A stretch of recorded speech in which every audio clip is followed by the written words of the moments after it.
So అన్నీ జరిగిన తర్వాత కాదండి చెప్పేది, మన చిన్న పిల్లలకి మనము ఛత్రపతి శివాజీ మహారాజ్ కథ చెప్పగలగాలి, మనం ఝాన్సీకి రాణి గురించి చెప్పగలగాలి.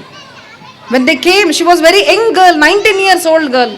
ఈరోజు 19 years ఓల్డ్ గర్ల్స్ పిల్లలు ఏం చేస్తున్నారండి? ఆడపిల్లలు వచ్చారు, శత్రువులు వచ్చి ఝాన్సీకి రాణి ఇచ్చేసే అన్నారు, ఝాన్సీ ఇచ్చేసే అన్నారు. షీ సెడ్ మే మర్ జాऊंगी लेकिन अपनी झांसी नहीं दूंगी. What made her speak this అంటే సంస్కారాలు దృఢంగా చిన్నప్పటి నుంచి ఉండాలి. She was just 19 years old.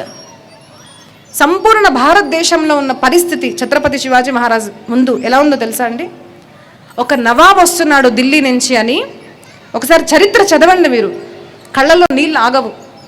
ఒక నవాబ్ వస్తున్నాడని దాదాపు 20,000 మంది, ఐల్ కమ్ అగైన్, 20,000 పీపుల్స్ వర్ బిహెడెడ్. తలలు తీసి ఈ తోరణాలు కట్టారు కదండి, పేపర్స్, అలా మొత్తం తోరణాలు కట్టారంట. ఎందుకంటే ఆయన వచ్చేటప్పుడు స్వాగతం, ఇలాగ హిందువులను మేము చంపేశాము అనేసి ఇలా స్వాగతం పలికారు.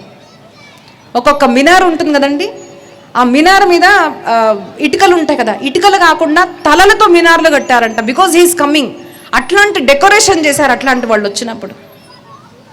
నేనేమో పురాతన కాలం మాట్లాడుతున్నారు అనుకోవచ్చు మీరు, మేబీ ఎస్, చాలామంది అంటారు ఇవన్నీ అబద్ధము, ఇదొక పార్టీ ఎజెండా, ఇవన్నీ జరుగుతున్నాయి అంటున్నారు.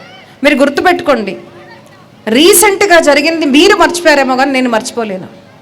చిన్న అబ్బాయిని అందరి ముందు బతికే ఉన్నప్పుడు బట్టలు తీసి కొట్టి, చెప్పులతో కొట్టి, అబ్బాయిని చంపి కాల్చిన తర్వాత కూడా కాళ్ళతో గుద్ది వీడియోలు తీసి మనకు పంపితే ఎంతమంది హాయిగా తిన్నారండి ఆ రోజు ఇంట్లో.